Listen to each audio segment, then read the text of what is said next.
আলীর খবর শোনার বাকি হলো না।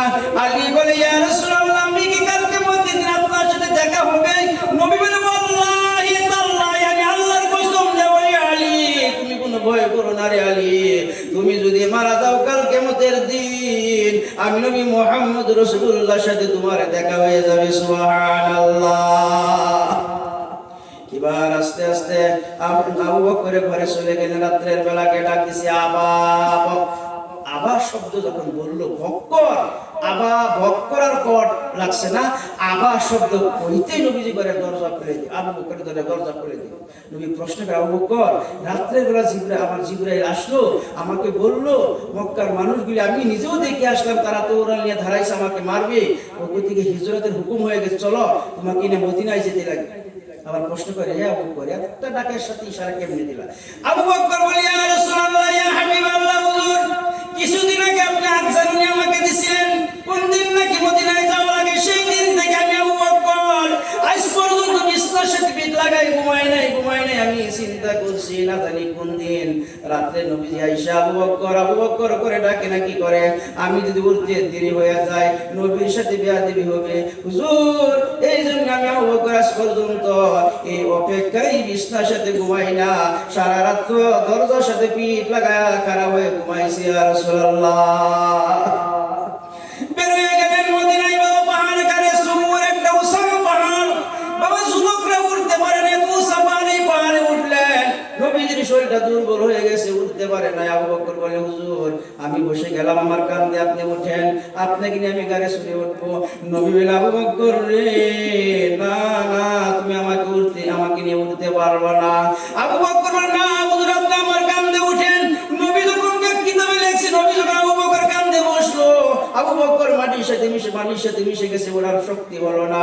নবী বলে আবু বকর রে আমি তো প্রথমেই বলেছিলাম আমি নবী মানুষ তো এত ওজন না, আমার নবুয়তের ভার কিন্তু তুমি গোলাইতে পারো না। এর আবু বকর চলে গেল গাড়ি হেঁটে গাড়ি সরে পোষা পাহাড় একটা কথা দেখলো। আবু বকর বলে হুজুর পিছন দিক থেকে বুঝে রাস্তা সে ঘোড়ার শব্দ শোনা যায়, ধাউ ধাউ করে ঘোড়ার শব্দ শোনা যায়, তারা দেখে ফেলবে হুজুর, এই গাতার ভিতরে লুকাইয়া যায়। নবী বলে তাই করো আবু বকর। আবু বকর বলে হুজুর আপনি অল্প সময় অপেক্ষা করেন, এই গাতারা সাপ বিচ্ছু থাকতে পারে, আমি আবু বকরকে ক্ষতি করো, আমি আবু বকরকে ধ্বংসন করো, কোনো কথা নাই, আপনি অল্প দাঁড়ান, আমি আগে গাতার ভিতরে ঢুকে গাতার আমি অল্প সভা করে নেই, গাতার অল্প আমি ঝাড়ু মেরে দেই। আবু বকর গাতার ভিতরে ঢুকলো, নবী ডাকতেছে আবু বকর বেলা উঠে গেল, কাফিররা আসতেছে, পুরো শব্দ শোনা যায়, এখনো কি তুমি শেষ করো না? আবু বকর বলে হুজুর ইয়া রাসূলুল্লাহ ইয়া হাবিবাল্লাহ হুজুর গো অল্প সময় অপেক্ষা করেন, আমি আপনার শুইবার জায়গাটুকু অল্প ঝাড়ু দেই, আপনি উপরে উঠে বহুত কষ্ট হয়ে গেছে। নবী বলে আবু বকর আজকে যেমনি তুমি নিজের চিন্তা না করে সাব্বিতুর চিন্তা তুমি কিছুই করো নাই, গাতার ভিতরে ঢুকলে যেমনি তুমি গাতা সেবা করো আর আমার শুইবার জায়গাটুকু ঝাড়ু দেও, মনে রেখে দাও আমি নবী মুহাম্মদ রাসূলুল্লাহ বলে দিলাম কাল কিয়ামতের দিন আমি নবী মুহাম্মদ রাসূলুল্লাহ জান্নাতে বসে বসে তোমার জায়গাটা আমি নবী নিজ হাতে ভরে দেব। সুবহানাল্লাহ। বাবার আমার বন্ধুরা আমার আবু বকরের সাথে দংশন করে দিকে যায় না, লম্বা হবে ঘটনার দিকে যায় না। মক্কার মানুষ আশ্রয় দিল না, মদিনার মানুষ মালা নিয়ে দাঁড়ায় আছে, মক্কা থেকে নবী আসতেছে, নবীকে এত সুন্দর তারা মহব্বত করবে। এই মদিনা যাওয়ার পরে নবীর সাইড দিক দিয়ে ছোট ছোট বাচ্চারা, মদিনার বাচ্চারা নবীকে গেরাট করলো আর বাচ্চারা বললো তালাল বদরু আলাইনা, এই নাটটা মদিনার বাচ্চারা পরে আরম্ভ করে দিল। নবী বলে এই মদিনার বাচ্চারা মক্কার মানুষ আমার আশ্রয় দিল না, তোমরা কি আমারে মহব্বত করবে? ছোট ছোট বাচ্চারা বললো ইয়া রাসূলুল্লাহ ইয়া হাবিবাল্লাহ হুজুর আপনি মদিনায় থাকেন, যদি প্রয়োজন হয় আমরা মদিনার বাচ্চারা আমাদের পরিচয় কেটে আপনার পায়ের নিচে রেখে দিব, আপনি কোনো টেনশন নেবেন না। হে নবী মুহাম্মদ রাসূলুল্লাহ যারা চিনছে বাবারা, তারা চিনছে, তারাই মানুষ হয়ে গেছে। এই জন্য একজন কবি বলে কদরে বুলবুল বলে বেদানত ইয়া বেদানত জৌহরি, কদরে গোমর সাবধান দিয়া বেদানত সাপরি।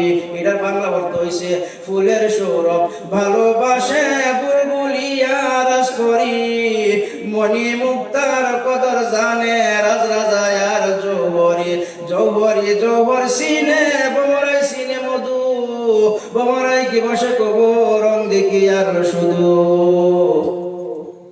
যারা চিনছে রাজা মহারাজা ওরা বুঝে হীরা মানিক দামি দামি বস্তু এরা মর্ম বুঝে না নাই আর সোনার ওরা বুঝে স্বর্ণ রূপা এই জন্য কবি কইছে যে সাহাবারা বুঝছেন নবীর কদর সাহাবারা বুঝছেন আমরা আজকে না বুঝার কারণে আজকে আমাদের নামাজ ভালো লাগে না রোজা ভালো লাগে না কত বেশি ঈমান ভালো লাগে না ওয়াজ নসিহত ভালো লাগে না কারণ ঈমান না থাকার কারণে নবীর কদর আমরা বুঝলাম না বুঝবাম মরার পরে এবারে বুঝতে তো লাভ নাই ফেরেশতা কো মা রাব্বুকা ও হা হা লাদ্রি ইনে মায়া সাহাবা দেখতে সব মারবো কাটলে না মারাই দেব কে বড় তুই তো নামাজ পড়ি না মানুষ জঙ্গলবাসী হয়েছে ইমাম ইব্রাহিম ইবনে আদম বাদশা ইরাকের বরকের বাদশা আছে 30 বছর কি আসলো মনের ভিতরে আল্লাহরে ফাইবার লেগাই 30 বছরে গদ্দি লাত মাইরিয়া জঙ্গলবাসী হয়ে গেছে গাক আল্লাহরে বিচা আল্লাহর দেনে জিকির গায়রে কমাল মধ্যে দমাল দৌলত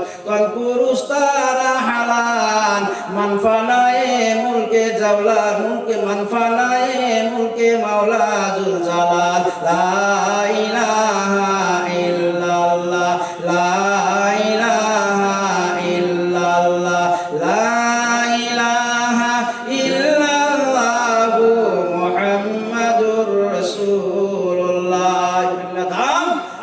বিচার আল্লাহর আশার খালি কো আশায় আশায় জন্ম গেল খুদা আশায় আশায় জন্ম গেল খুদা সাইলা না ফিরিয়া আর কত কাল থাকবো মাবুদ তোমার দিদার পানে চাইয়া আর কত কাল থাকবো মাবুদ তোমার দিদার পানে চাইয়া তুমি ইব্রাহিমের সঙ্গে কইলা কথা আগুনে ফেলিয়া আর কত কাল থাকবো মাবুদ তোমার দিদার পানে চাইয়া আশায় আশায় জন্ম গেল খুদা আশায় আশায় জন্ম গেল খুদা চাইলা না ফিরিয়া আর কত কাল থাকবো মাবুদ তোমার দিদার পানে চাইয়া ইব্রাহিম আদম আল্লাহর ওলি হয়ে গেল আর আমরা যে এমন ওলি হইছিল আমাদের নেটটাও জানে না আমরা বহুত আছে গায়রে মসজিদে আমাদের নেট তো জানেই না গায়রে বাড়ির ফেলা রাস্তার ঠেলা ইমামের জালা আল্লাহু আকবার আমাদের নেট তো জানে ওদিকে শেষ করে দিই মানুষ কমে গেছে হ্যাঁ শেষ করে দিই না কইলে তো বহুতই পাওয়া যাবে সারা রাত শেষ হবো না মানুষ নাই ওদিকে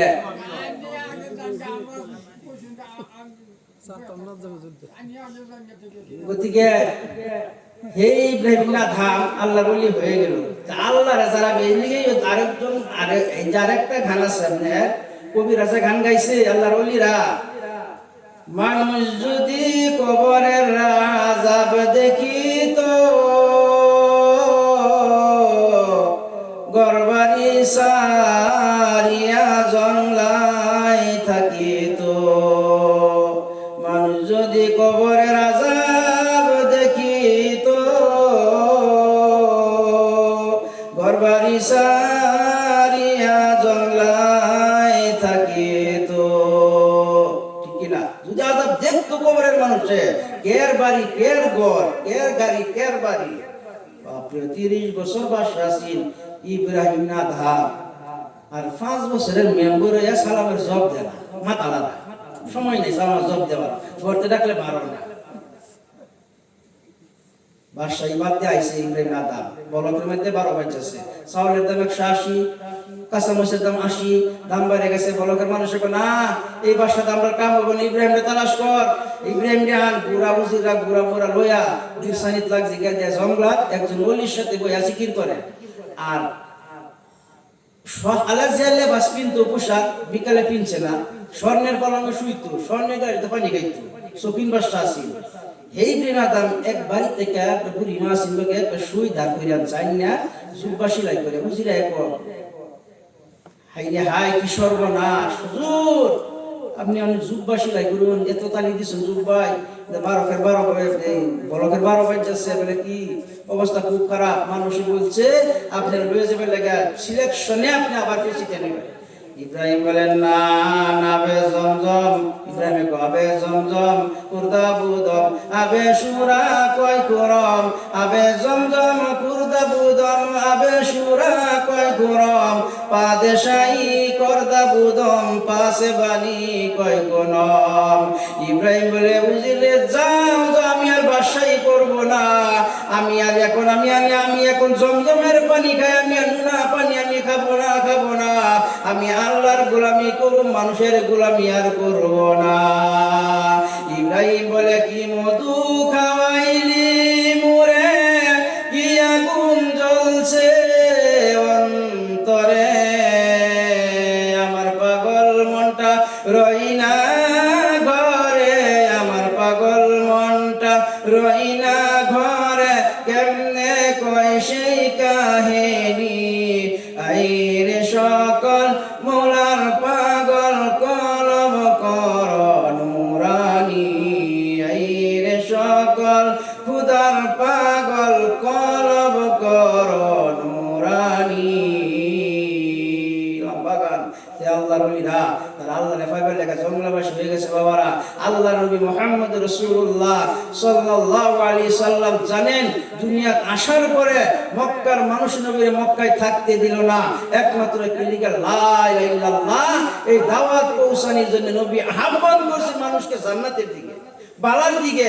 ওরা বুঝছেন না, বুঝে খালি গেছে জাহান্নামের দিকে। আমার নবী মুহাম্মদুর রাসূলুল্লাহ সাল্লাল্লাহু আলাইহি সাল্লাম মক্কার মানুষে মক্কায় থাকতে দেয় না। নিজের চাচা পর্যন্ত দুশমন হয়ে গেল, মনে কষ্ট নিয়ে বলে আমি তাইফ চলে যাব। নবীর দুধ মা আসেন না নাই তাইফ, সাহায় ঘরে সাদিয়া আসেন না নাই, আলিমাতু সাদিয়া নবীর দুধ খাওয়াইছেন না নাই, ওইখানে চলে যাব। তাইফ বাসীর আমি দিনের দাওয়াত দিব। যেমনি তাইফের ময়দানে চলে গেছে, কে বলছে ইয়া আইয়ুহান নাস, হে তাইফের লোকেরা লা ইলাহা ইল্লাল্লাহ কুলু লা ইলাহা ইল্লাল্লাহ তুফলিহুন, তোমরা শুধু আল্লাহকে মানো, লা ইলাহা ইল্লাল্লাহ পড়ো, দুনিয়া আখিরাত প্রত্যেক জায়গাতেই কামিয়াবি। তাইফবাসীরা বুঝলো না বলে মক্কা থেকে পাগল আসছে, কথা নাই বার্তা নাই, মারা আরম্ভ করে দিল। মক্কা থেকে পাগল আসছে, গলায় রশি লাগায়া বাচ্চারা নবীকে টানে এমন পাথর মারা আরম্ভ করে দিল। নতুন ধর্ম নিয়ে আসছে, আমাদের ধর্ম নষ্ট করে দিব, এই মানুষটা পাগল, তারে পাথর মারো। এমন পাথর মারে নবী বলে আমার তাইফবাসীরা মাইরো না কাফির, মাইরো না, আমি হইলাম দয়ার নবী চিনো না, আমি হইলাম এতিম নবী চিনো না। এমন ভাবে নবী আমার করুণ কাহিনী কয়ে কান্দে আর বলে তাইফের লোকেরা তোমরা কি জানো না আমি নবী এতিম, নবী বাবার চেহারা আমি দেখি নাই। 6 মাসের বয়সে আমার মা চলে গেছে, মার কথা মনে পড়ে না। জীবনে ভাই নাই, ভাইয়ের কুলে আমি নবী উঠতে পারি নাই।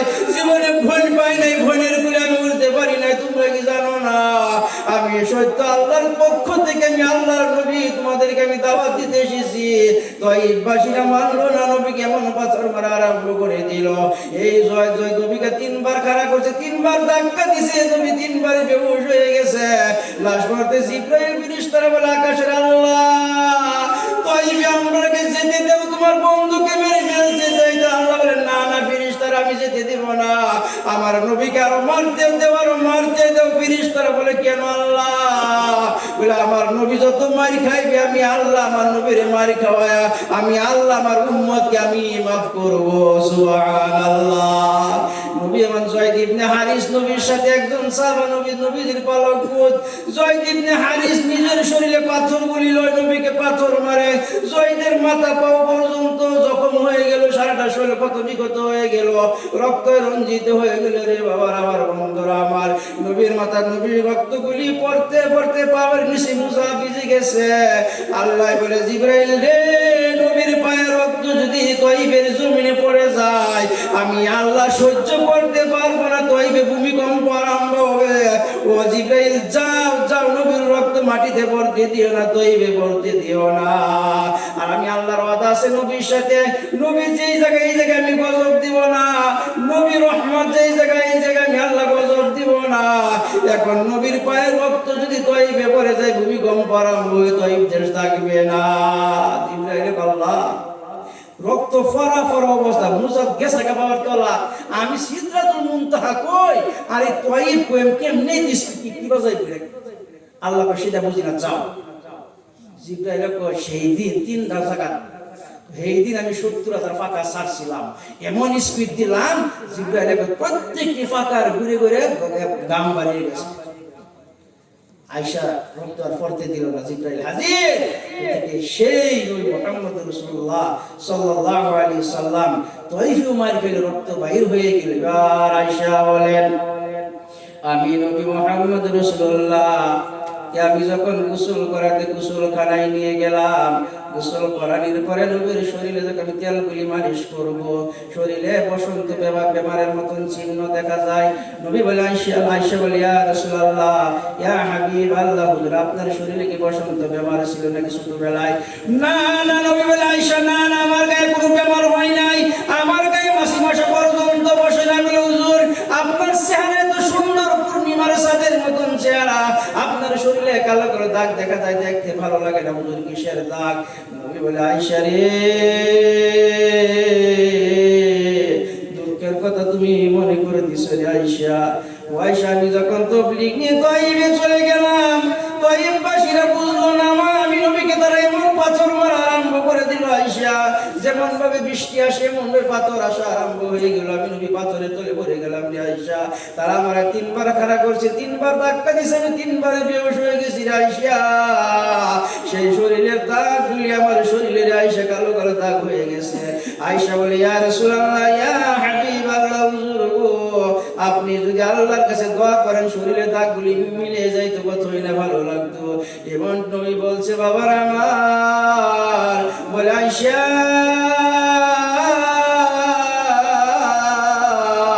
আমি এই দোয়া কখনো করবো না, আমি পুলসিরাতের কিনারে যখন দাঁড়িয়ে থাকবো আল্লাহকে বলবো, আল্লাহ ওদের বাঁকা দাঁত আমার কোথায়, তাইফের জমিনের রক্ত আমার কোথায়, আজকে দাঁতের রক্তের বিনিময়, আমার শরীরে কালো দাগের বিনিময় আল্লাহ আমার উম্মত গুলোর তুমি পুলসিরাত পার করে দাও। সুবহানাল্লাহ। সেই নবী মুহাম্মদ রাসূলুল্লাহ কিয়ামতের দিন কবর থেকে নবী উঠবেন, নবী বলে কি নবী কাঁদবে, জিবরাইল বলবে কুম, কবরে নবীর হাত মারবে জিবরাইল, কুম কুম ইয়া মুহাম্মদ, কুম হে নবী আপনি উঠেন, আপনি উঠেন উঠেন। নবী উঠবে, ওয়ায়াম কি নবী কাঁদবে, ওয়ায়াম সাওয়াইনাহি, দুইটা হাতে নবী চোখগুলি কেসলাইবে আর কবর থেকে উঠবে আর বলবে, আইনা উম্মতি জিবরাইল আমার উম্মত কোথায়, আমার উম্মত কোথায়? নবী কফনের কাপড়টা ধরে দাঁড়াইবে হাসরের ময়দানে। এমন টাইমে বাবার আমার জান্নাতে হুর জান্নাতি লেবাস নিয়ে আসবে নবীকে পিন্দার জন্য। বলবে, ইয়া রাসূলুল্লাহ ইয়া হাবিবাল্লাহ, হুজুর আপনি জান্নাতি কাপড়গুলো পরিধান করেন, আল্লাহ পাঠিয়ে দিয়েছে। নবী বলবেন, না না জান্নাতি হুর জান্নাতি কাপড় জান্নাতে নিয়ে যাও, নাইবা আল্লাহর কাছে জমা রেখে দাও, আমি নবী মুহাম্মদ রাসূলুল্লাহ পরিধান করব না যতক্ষণ পর্যন্ত যে উম্মতের জন্য আমি নবী জীবনে পেট ভরে খানা খাই নাই, উহুদের ময়দানে দান দান মুবারক শহীদ করে দিলাম, তাইফের জমিনে রক্ত বাহির করে দিলাম, দিনের পর দিন চলে গেছে আমার চোখে আগুন ধরে নাই, আমি নবী পেটে পাথর বেঁধে জীবন যাপন করেছিলাম। আজকে সেই উম্মতগুলির হাসরের ময়দানে আমি আমার উম্মতগুলির কাপড় যদি পরাইতে না পারি জান্নাতের উপরে না, আমি নবী মুহাম্মদ রাসূলুল্লাহ জান্নাতি কাপড়গুলি পরিধান করব না। আল্লাহ বলে, হাবিব আপনি কাপড় পরিধান করেন না কোনো কথা নয়, আপনি জলদি হাজির হয়ে যান। আল্লাহ এমন একটা কুরসির মাঝে বসা থাকবে, ডান সাইডে অন্য অন্য কুরসি, নবীরা কুরসির বসা থাকবে, আমার নবী মুহাম্মদ রাসূলুল্লাহর কুরসিটা আল্লাহর বাম সাইডে রাখা হবে, সুন্দর কুরসি, কোন নবীর এত সুন্দর কুরসি দেয় নাই, নবীর কুরসি এত সুন্দর হবে। আল্লাহ বলবে, হাবিব জান্নাতি কাপড় পরিধান করেন নাই কোনো কথা না, ইজলিস আপনি কুরসি বসে যান। আমার নবী বলবে, আল্লাহ কোনদিন তোমার কথা অমান্য করি নাই, আজকেও করবো না, বসে যাবো। কিন্তু আল্লাহ